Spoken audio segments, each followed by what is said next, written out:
Hello friends, today I'm sharing the first lesson, Thought and Character, from James Allen's book, As a Man Thinketh. If you like it, please like and comment. If you haven't already, please subscribe to my channel. So, let's begin today's lesson, Thought and Character. The aphorism, As a man thinketh in his heart so is he, not only embraces the whole of a man's being, but is so comprehensive as reach out to every condition and circumstance of his life. A man is literally what he thinks, his character being the complete sum of all his thoughts. As the plant springs from, and could not be without, the seed, so every act of a man springs from the hidden seeds of thought, and could not have appeared without them. This applies equally to those acts called spontaneous and unpremeditated, as to those which are deliberately executed. Act as the blossom of thought, and joy and suffering are its fruits, thus does a man garner in the sweet and bitter fruitage of his own husbandry. Thought in the mind hath made us, but we are by thought was wrought and built. If a man's mind hath evil thoughts, pain comes on him as comes the wheel the ox behind. If one endure in purity of thought, joy follows him as his own shadow show. Man is a growth by law, and not a creation by artifice, and cause and effect is as absolute and undeviating in the hidden realm of thought as in the world of visible and material things. A noble and godlike character is not a thing of favor or chance, but is the natural result of continued effort in right thinking, the effect of long-cherished association with godlike thoughts. An ignoble and bestial character, by the same process, is the result of the continued harboring of groveling thoughts.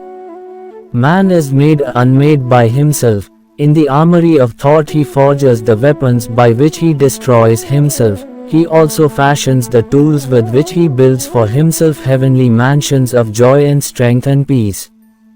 By the right choice and true application of thought, man ascends to the divine perfection. By the abuse and wrong application of thought, he descends below the level of the beast.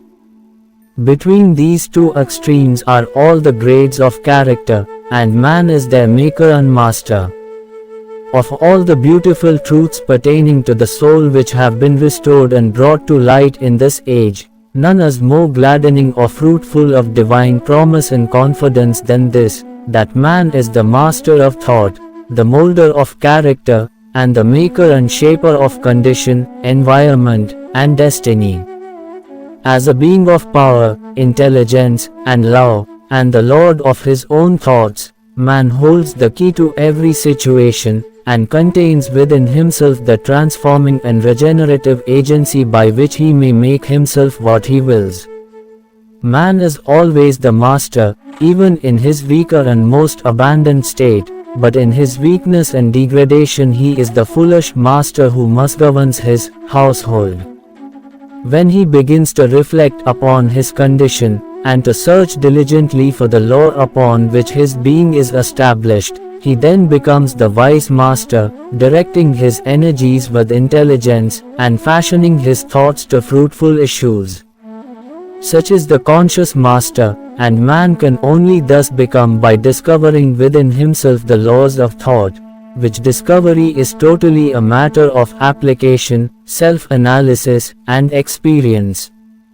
Only by much searching and mining, are gold and diamonds obtained, and man can find every truth connected with his being, if he will dig deep into the mine of his soul, and that he is the maker of his character, the molder of his life, and the builder of his destiny, he may unerringly prove, if he will watch, control, and alter his thoughts, tracing their effects upon himself, upon others, and upon his life and circumstances, linking cause and effect by patient practice and investigation, and utilizing his every experience, even to the most trivial, everyday occurrence, as a means of obtaining that knowledge of himself which is understanding, wisdom, power. In this direction, as in no other, is the law absolute that He that seeketh findeth, and to him that knocketh it shall be opened. For only by patience, practice, and ceaseless importunity can a man enter the door of the temple of knowledge.